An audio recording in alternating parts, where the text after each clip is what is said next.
pour illustrer concrètement la thématique de cet après-midi, on a souhaité demander en tout cas à Isabelle Masson de venir partager l'expérience de Loire Habitat. Alors Isabelle, déjà bienvenue. Et avant de te passer la main, je voulais dire quelques mots sur Loire Habitat et sur notre rencontre. Loire Habitat, si je reprends votre slogan, c'est plus que du logement. Donc vous êtes effectivement un bailleur social. Vous êtes une équipe, comme tu le disais, de 300 collaborateurs et vous êtes engagé au service de l'humain et du territoire. Et aussi parce que vous croyez qu'habiter, c'est disposer d'un lieu de vie abordable et agréable.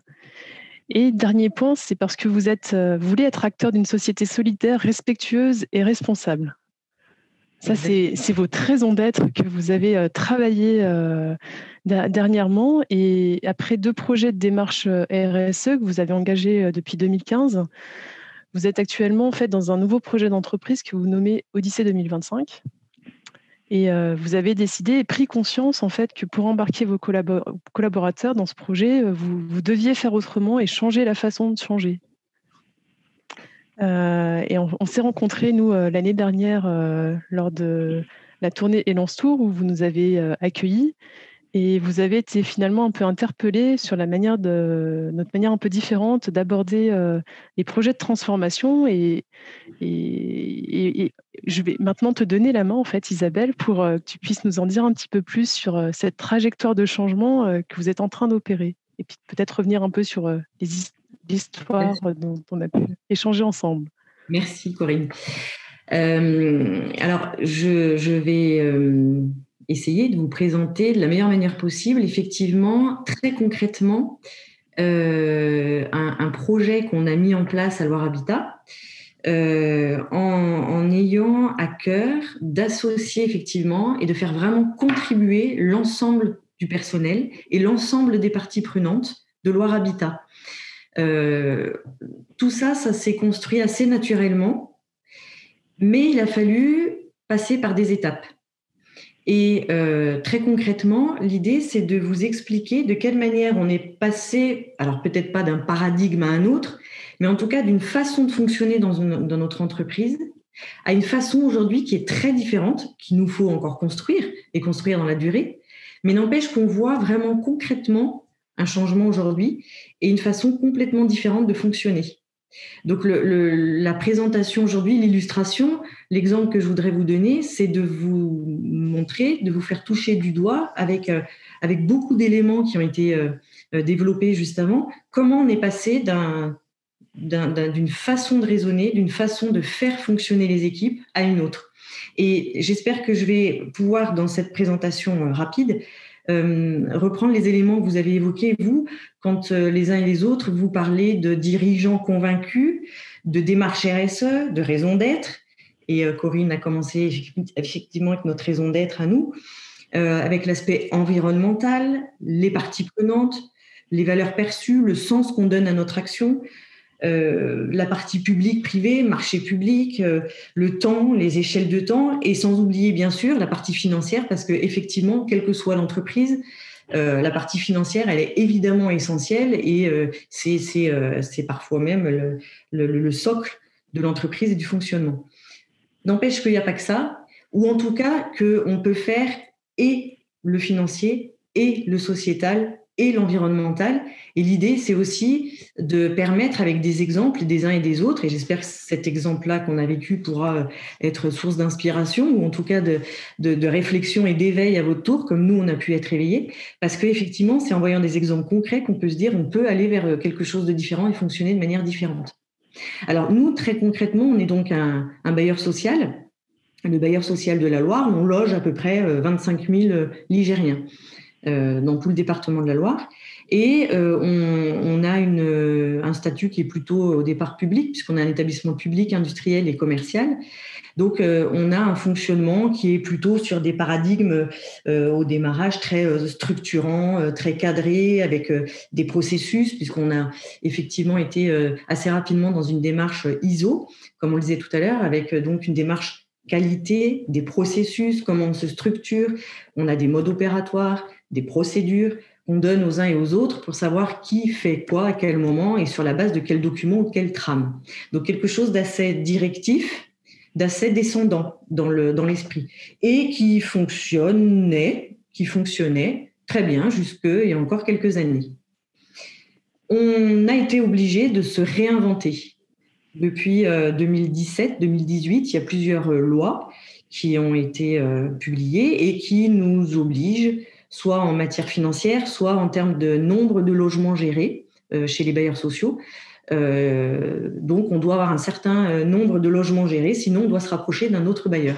Donc, on a des contraintes qui viennent de l'extérieur et qui nous obligent aujourd'hui à fonctionner autrement.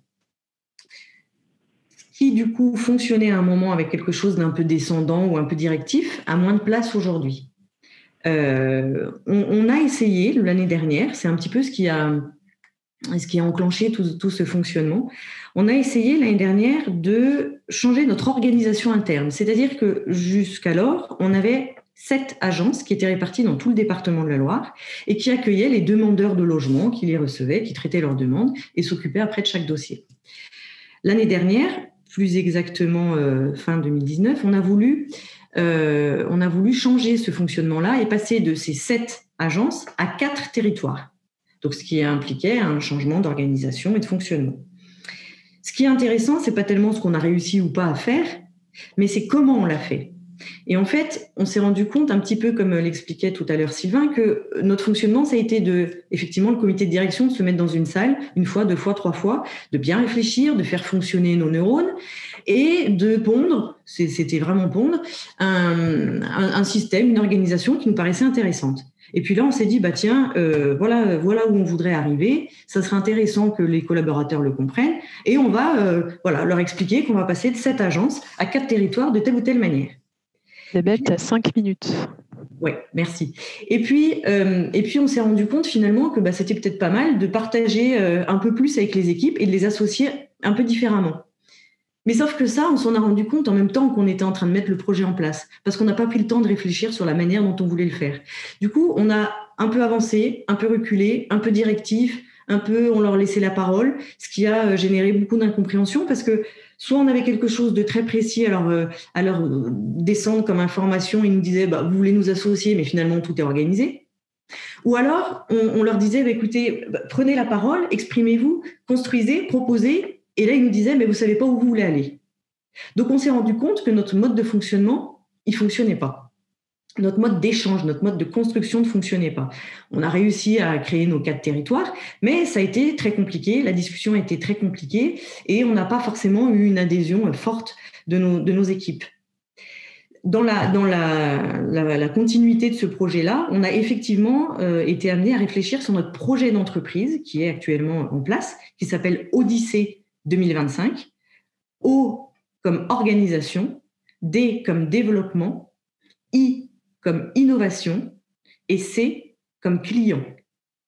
Et pour construire ce projet d'entreprise, on est parti un petit peu de notre échec ou semi-réussite sur les territoires et on s'est dit il faut les aider à finalement se former au changement parce qu'on a essayé de changer, ils n'ont pas compris, ils n'ont pas suivi, c'est qu'ils n'étaient pas prêts au changement. Et en fait, ça vient d'eux, donc on va les former et on va faire des formations conduite de changement. Donc, on a fait plusieurs sessions conduite de changement où on a dit, avec ça, ils auront les outils, ils pourront changer, tout le monde pourra changer. Heureusement, on a rencontré entre-temps les équipes d'Élance.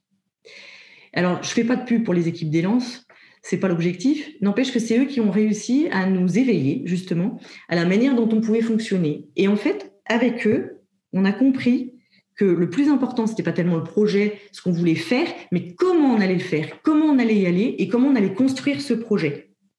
Et comment, du coup, en construisant bien les choses et en réfléchissant sur la manière de construire, on allait pouvoir embarquer nos équipes et que vraiment, elles s'imprègnent de ce projet, elles soient dans le projet, elles le construisent avec nous. Et du coup, c'est ce qu'on a fait en se réunissant d'abord le comité de direction, alors pas pour parler du projet, mais pour parler de la manière dont on allait parler du projet à nos équipes et dont on allait les conduire dans la réflexion avec nous. On a à ce moment-là travaillé notre raison d'être, c'est ce qu'on disait tout à l'heure, finalement, qui on est, pourquoi on fait ce qu'on fait aujourd'hui. quel sens on veut donner à notre action. Finalement, on veut faire bouger quelque chose chez nous, mais pourquoi on veut faire bouger quelque chose? On veut arriver où? Qu'est-ce qu'on veut que les équipes comprennent? Qu'est-ce qu'on veut que nos clients comprennent? Qu'est-ce qu'on veut que nos fournisseurs comprennent? Que nos partenaires financiers comprennent?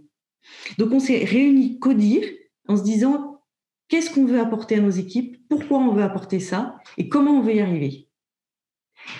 Il n'y a pas que les équipes dans le projet. On l'a dit plusieurs fois lors de l'intervention, il y a toutes les parties prenantes, les parties intéressées. Et ce qui a été fondamental dans notre projet, c'est d'interroger très en profondeur l'ensemble de nos parties prenantes. On a réalisé ce qu'on appelle dans le jargon de la qualité une matrice de matérialité. C'est-à-dire qu'on est allé voir toutes nos parties prenantes, on les a interrogées, les collaborateurs, les représentants du personnel, notre conseil d'administration. On n'a pas d'actionnaires, mais nos partenaires financiers, nos fournisseurs, les élus locaux avec lesquels on travaille, etc. Et on leur a dit, pour vous, qu'est-ce que c'est Loire Habitat? Qu'est-ce que vous attendez de Loire Habitat?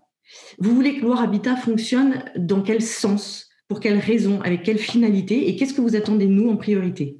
Et nous, qu'est-ce qu'on attend de vous, partie prenante? Et à partir de ça, on a pu construire des enjeux très précis qui nous disaient, telle partie prenante attend tel résultat ou telle action ou telle manière de travailler Loire Habitat. Donc, à partir de ça, on a réussi à construire notre raison d'être et des enjeux très spécifiques qui allaient conduire notre action. Et ça, on a travaillé en comité de direction, encore une fois, à se dire, OK, on a une raison d'être, on sait pourquoi on fait les choses, on sait comment on veut les faire, et on a des enjeux, des priorités, donc on sait même ce qu'on peut faire concrètement. Mais comment on peut associer nos collaborateurs concrètement à ça? Comment ils peuvent rentrer avec nous? Comment on peut les embarquer? Et donc là, on a mis en place des séminaires où on a réfléchi ensemble à ces enjeux, aux priorités, à la manière d'y arriver. Alors, on a eu des outils très précis qui nous ont permis de travailler, par exemple, sur les irritants dans l'entreprise. Qu'est-ce qui fait qu'on n'arrive pas à travailler ensemble? Qu'est-ce qui fait qu'on est en silo? Pourquoi on ne se donne pas l'information souhaitée au bon moment? Comment on pourrait faire pour se donner l'information? Qu'est-ce qui, dès le matin, énerve l'équipe à côté? Qu'est-ce qu'elle voudrait comme information? Qu'est-ce qui lui simplifierait la vie? Donc, on a travaillé sur tous les irritants et sur la manière de répondre à ces irritants pour qu'ensemble, on arrive à avancer et à construire. Et petit à petit, on a posé des choses très concrètes sur la manière dont on voulait avancer dans notre projet d'entreprise, en structurant vraiment les choses, en faisant des groupes de travail, en partageant les enjeux, en travaillant sur tel ou tel enjeu spécifiquement, mais toujours avec le souci de réfléchir à la manière dont on voulait avancer et pourquoi on voulait avancer. L'éveil, il a été aussi réalisé, comme le disait tout à l'heure Sylvain, parce qu'on a travaillé sur l'ouverture d'esprit de tous les collaborateurs et de toutes les parties prenantes. On l'a vu pendant toutes les interventions, il y a la partie financière. Il y a le travail en collaboration, la qualité de vie au travail, le client, le développement humain, l'environnement, l'environnemental, le sociétal. Donc, tous ces outils-là, on les a utilisés ensemble, en séminaire, en se disant, si on met tel enjeu en priorité, si on travaille sur tel enjeu, qu'est-ce que ça va impliquer? À telle partie prenante, quel impact ça va avoir? Et dans quel domaine? Est-ce que c'est un domaine économique, un domaine financier, un domaine organisationnel, culturel? Et donc, on a tous travaillé ensemble sur l'outil qu'on appelle les 6 pétales pour voir quels étaient les impacts, les conséquences de nos actions, de nos décisions, mais à tous les niveaux.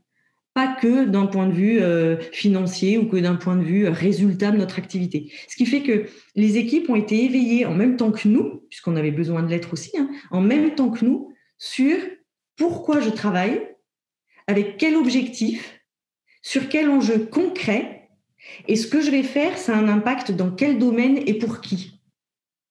Et quand on commence à partager en équipe, tous ensemble, ces sens-là, ces valeurs-là, ces enjeux précis, pratico-pratiques, on commence tous ensemble à se dire, finalement, on travaille pour le même projet.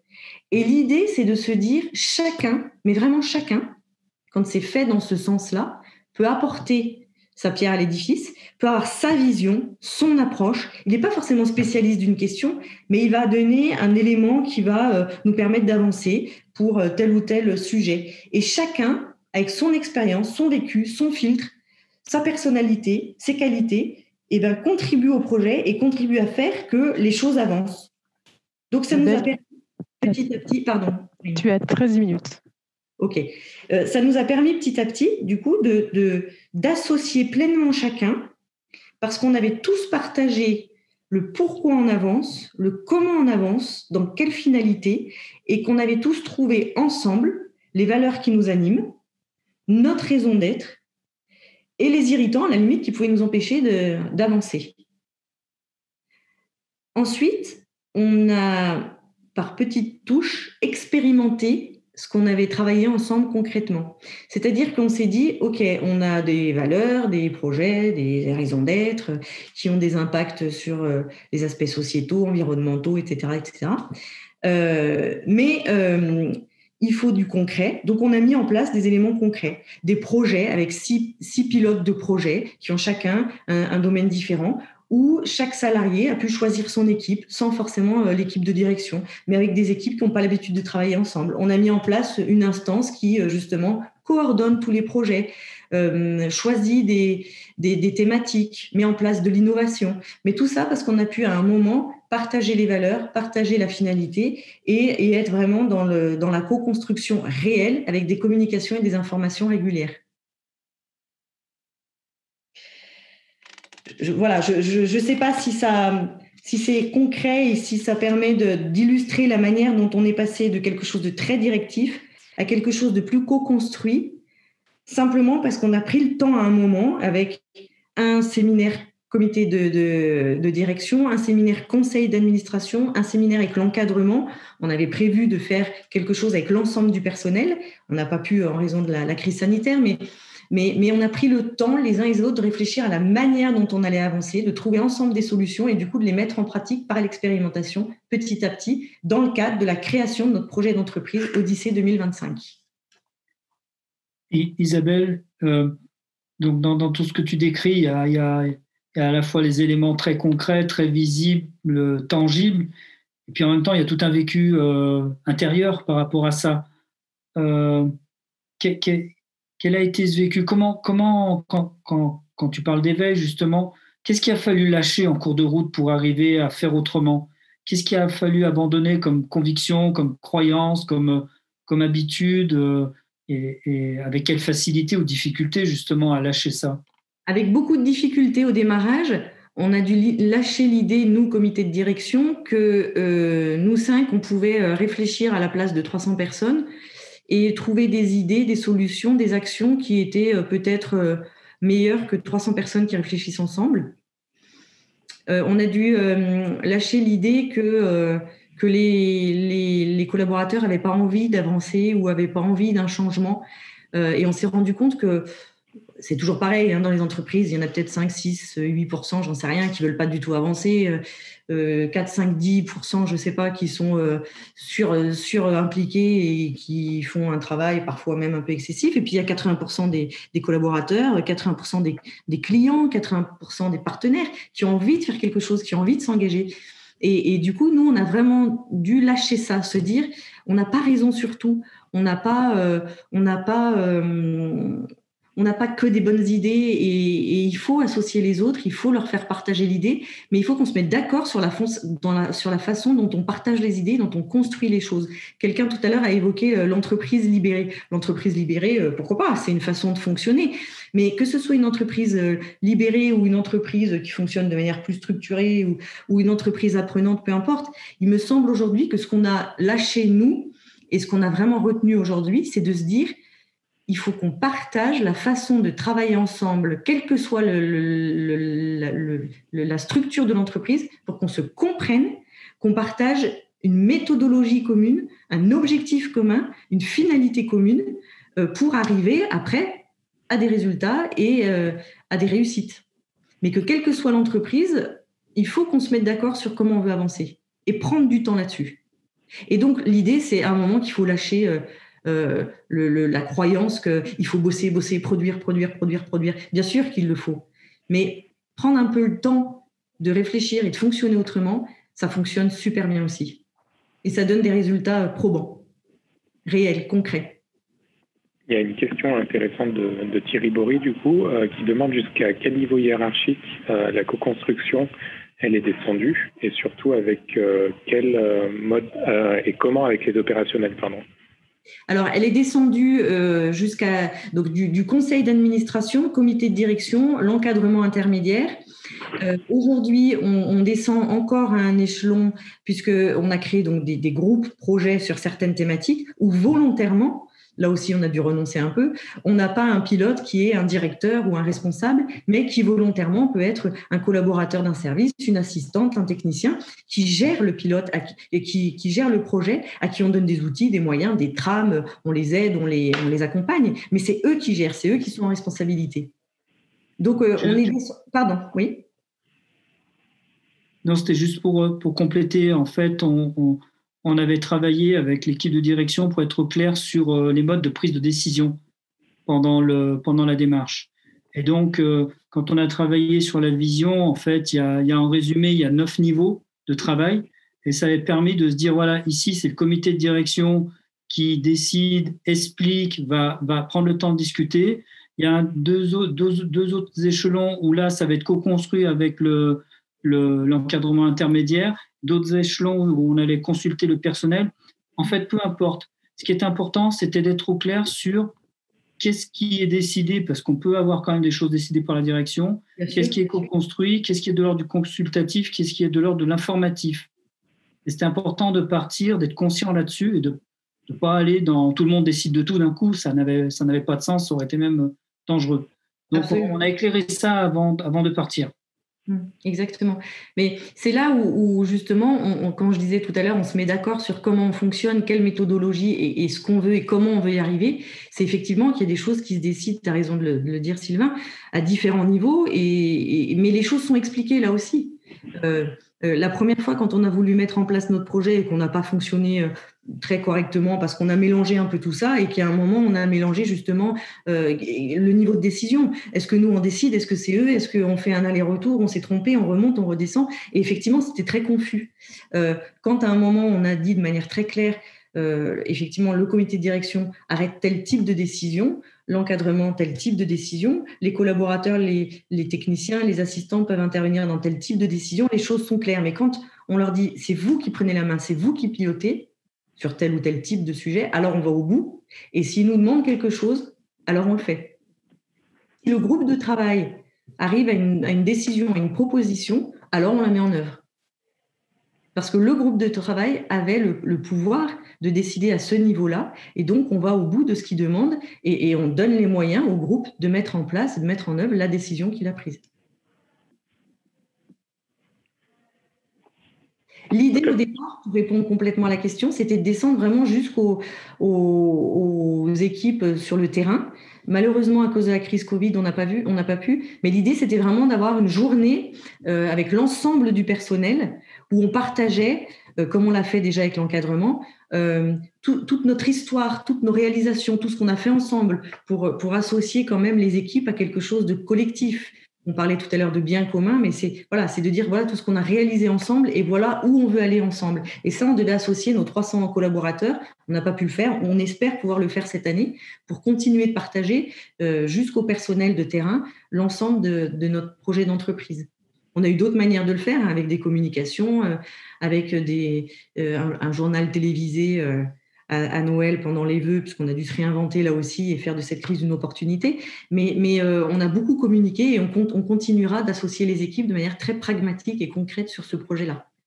D'ailleurs, Isabelle, vous avez fait un journal, enfin en tout cas un document récapitulatif en fait qui explique le projet d'entreprise, oui. Que je peux partager aux personnes qui sont présentes ici. Tu m'avais dit. Et alors, c'est significatif parce que les projets d'entreprise qu'on avait construits avant, on l'avait fait de manière un peu descendante, même très descendante. Le responsable qualité, directeur général et moi, on avait écrit une politique qualité, on avait mis en place 2-3 processus, on avait bien structuré les choses, mais on l'avait fait, nous, de notre côté. Pas une forte adhésion du personnel. Hein. Et là, on se rend compte, Corinne, comme tu le dis, on a fait un petit fascicule qui reprend l'ensemble de ce qu'on a construit ensemble, la finalité, les objectifs, les enjeux, les 6 pétales, les niveaux de décision. Jamais on a dû autant réimprimer d'exemplaires de ce fascicule, que tout le monde s'arrache, que tout le monde veut lire, parce que tout le monde se reconnaît. Tout le monde se dit, j'ai participé à ça, j'ai contribué à ça, je pilote un projet d'entreprise et je pilote un groupe de travail et on a mis telle ou telle action. On a dans notre fascicule, on a nommé les projets, on a nommé les pilotes et les collaborateurs se sentent complètement investis de leur mission. Ils ne connaissaient pas l'existence, ou très peu, ou de manière très formalisée, nos précédents projets d'entreprise. Celui-là, ils l'ont complètement intégré, ils se sont appropriés ce projet parce que c'est leur projet d'entreprise, c'est notre projet d'entreprise qu'on a construit ensemble. Je ne sais pas si c'est très parlant ce que je dis parce qu'il y aurait tellement à dire et à illustrer, mais l'idée, c'est vraiment de dire on peut passer d'un mode de fonctionnement à un autre si effectivement le dirigeant est convaincu, c'est la base. On le dit toujours, mais c'est essentiel et on voit la différence d'un dirigeant convaincu, d'un comité de direction convaincu et de ceux qui ne le sont pas. Mais quand on est convaincu, quand on a envie de changer, quand on a envie vraiment de faire adhérer les collaborateurs à quelque chose de différent ou les clients, on peut le faire. Je rajouterais juste, Isabelle, vous étiez convaincue et prêt aussi à vous remettre en cause. Donc il y avait une ouverture à se re-questionner. Oui, c'est vrai que... Mais considérez encore que c'est les autres qui doivent changer. Alors, au départ, la première initiative qu'on a eue, c'est ce que j'expliquais tout à l'heure, c'est de dire on va faire une belle formation conduite du changement parce qu'ils en ont besoin. Mais finalement, la conduite du changement, c'est nous qui l'avons menée pour nous-mêmes.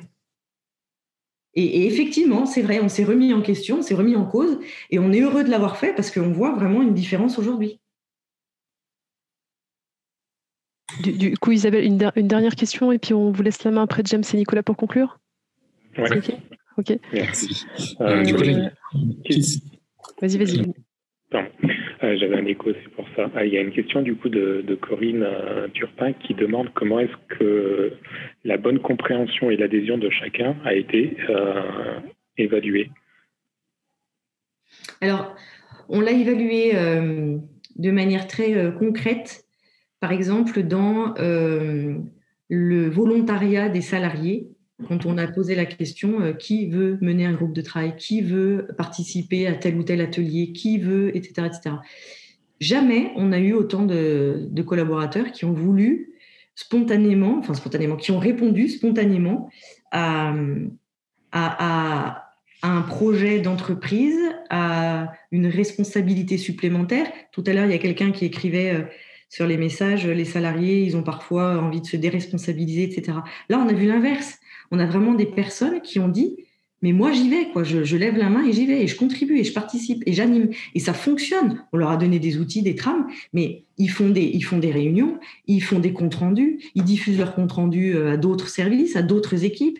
Ils ont les éléments de langage qu'on avait mis au départ dans les discussions, mais c'est complètement approprié. On voit en fait, par leur implication, c'est des éléments bêtes, hein, mais je vous dis, tous les collaborateurs presque se promènent dans l'entreprise d'une réunion à l'autre avec le petit livret Odyssée 2025, projet d'entreprise, qui partagent, qui donnent à l'extérieur, aux partenaires, aux clients. Alors, on n'a pas fait d'enquête. On va en faire une. C'est-à-dire qu'on a un baromètre social qui est mis en place tous les 2 ans. Là, on va faire une petite enquête préalable sur ce projet d'entreprise où on va essayer justement de mesurer concrètement, avec quelques données chiffrées, le niveau de compréhension, d'intégration, de satisfaction par rapport à la manière dont ça a été construit. Mais déjà, on a des résultats par rapport à ces éléments-là de personnes qui sont volontaires et qui veulent participer, ce qu'on n'avait pas avant. Ou moins, ce qu'on avait moins avant. Merci beaucoup Isabelle pour ton retour d'expérience Et le chemin est, voilà, vous poursuivez hein, la trajectoire, ça s'arrête pas, enfin, ça s'arrête jamais en fait. Ça s'arrête jamais. Ça s'arrête jamais. Merci beaucoup Isabelle. Merci à vous. Je vous redonne la main, James et Nicolas. Oui. Donc, au final, on n'est pas si en retard que ça. Merci déjà à tous d'avoir participé. Merci à Sylvain, Corinne, Isabelle pour leur intervention très riche et qui, je pense, a été très appréciée.